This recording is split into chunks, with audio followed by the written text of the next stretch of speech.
instead of me just mentioning a few things about my faith, I would like to start off with a question. All right. I was asking this question to my wonderful volunteer Zaid, and he gave a good answer. Okay, well, let's give a good round of applause to Zaid. I was asking him this question. Zaid, we are going to this church, and all of them, they believe in the Bible. What do you think that we can say to them are the commonalities between Islam and Christianity? And he gave an amazing answer. Let me see if all of you would come with some amazing answers, all right? Let's take a look. Who would like to take the shot? What do you think are some of the commonalities? Yes, ma'am. Ishmael, you want me to smile? Just joking. Yes. I would make that straight. But anyway, he has 12 roots. So this is really good answer. When we look at the Jewish people, the Christians, the Muslims, we are all related. We go back at least to Abraham. So we know that Abraham, Prophet Abraham, who is also mentioned in the Quran, he has two sons. The oldest one was who? Ishmael, right? And the younger one is Isaac. So from the lineage of Ishmael, we have Prophet Muhammad, peace be upon him. From the lineage of Isaac, you have Moses and Solomon and David and Jesus, many, many prophets. So at the end of the day, when we look at these three faiths, they're all related, going back to Ishmael, Isaac, and then to Abraham. Okay, what else? What other commonality that you think Muslims and the Christians that we have? Yes. All right, very good, right? So I would start off with the same creator. And the reason is this: we are not atheists, we are not agnostics, we are God believers. So when it comes to, worshiping or having a higher power, so we say that there is a higher power.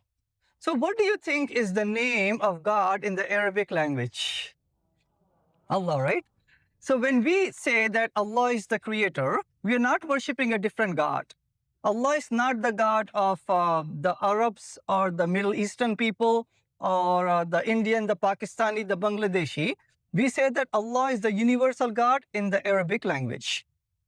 Just like in the Spanish language, what is the name for the creator? Dios. How about in Hebrew language?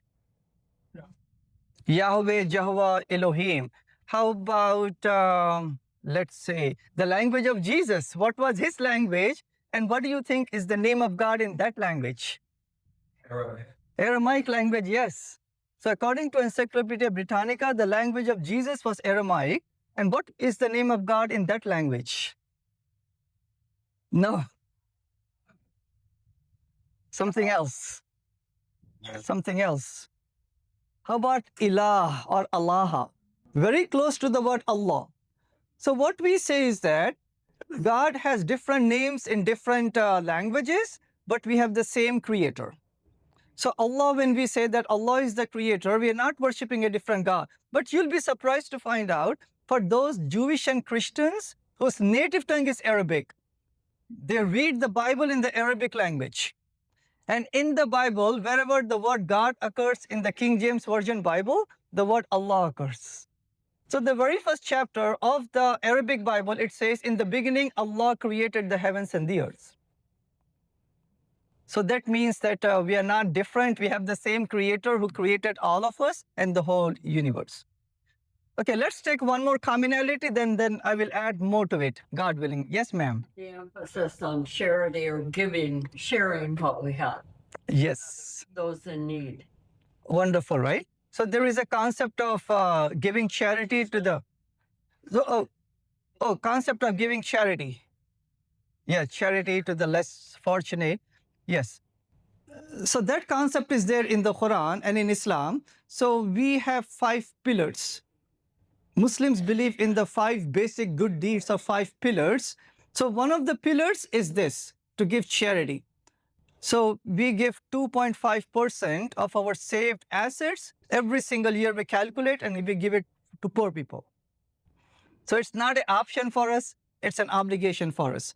So that's one of the pillars. Who can tell me what would be the rest of the 4 pillars? of Islam? Trip to Mecca. Yeah, trip to Mecca. So when we are coming to Hajj, Hajj means the pilgrimage to Mecca. So this happens every single year, but a Muslim is obligated to go for pilgrimage at least once in their lifetime, if the means allows. Means, if they have health, if they have the means, the finances, then they're obligated to go there. All right, we have 3 more pillars to go. All right, you have the charity and you have the pilgrimage. What do Muslims do 5 times a day? We pray, right? We pray. How many of you have seen Muslims pray? Many of you, right? The way that Muslims pray, you may be surprised to find out we pray the same way that all the biblical prophets used to pray. For example, it says in the book of Genesis, chapter 16, verse number 3, when Abraham, when he heard the good news, he prostrated himself on the ground and he thanked the Creator. So we say we follow Abraham and we pray the way that he did. When Moses and Aaron, when it was time for prayer, it says in the book of Numbers, they washed themselves, they went to the place of prayer, and they prostrated, and then they were praying to the Creator. We say we follow Moses and Aaron and the rest of the prophets. We also follow Jesus. It says something similar in the New Testament. In the Gospel of Matthew, chapter 26, verse number 39, that when people were coming after Jesus, he went to a special garden. What do you think is the name of that garden he went to? The Garden of Gethsemane, right?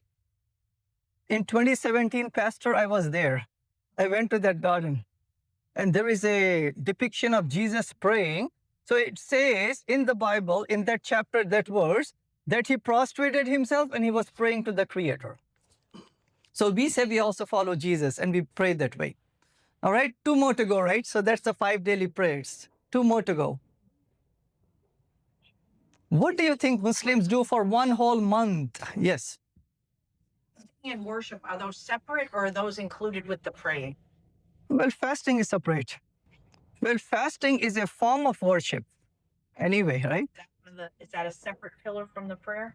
Yes, it's a separate pillar, yeah. So we fast for the whole month. We fast for the whole month, the month of Ramadan. Just like in the solar calendar, we have 12 months, January to December.